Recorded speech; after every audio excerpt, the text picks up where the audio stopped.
Утре православните христијани ќе побараат прошка еден од друг, ќе разменат портокали како што налага традицијата, се во знакот на одбележувањето на празникот Велики поклади кај народот познат како прочка, со кој почнуваат и големите великденски пости.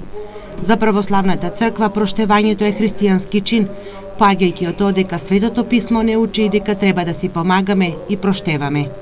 Во недела е прочка, кога православните христијани доаѓаат во храмот на Светата литургија, каде после Светата литургија ќе се опростиме ние сите живите меѓу себе и така ќе го започнеме големиот великденски пост.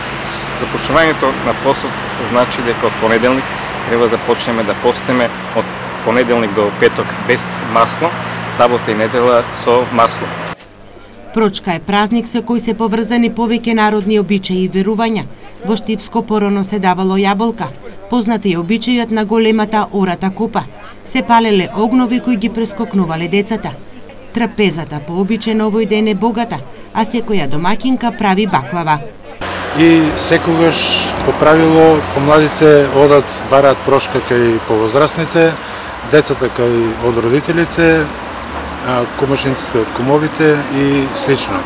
Се практикува на следниот начин со тоа што помладите со понуда, кој што во денешно време е најчесто со портокали, но во минатото се практикувало со било кое овошје достапно во овој период и се бара прошка од повозрастниот со зборовите простими, се поклонува 3 пати и се бара прошка, а се одговара со зборовите простенот и од мене и од Господа.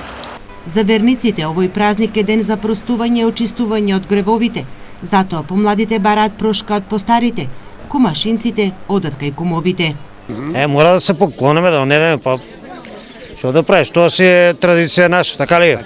На прочка си идат, дома се спремат баклави и такви работи, младите си доваѓаат, ние одеме кај постарите и така. Со прочка завршуваат зимските, а почнуваат пролетните празници. Денот по прочка е чист понеделник, кога почнува големиот великденски пост. Почнува чиста недела. Понеделник е ден за строг пост.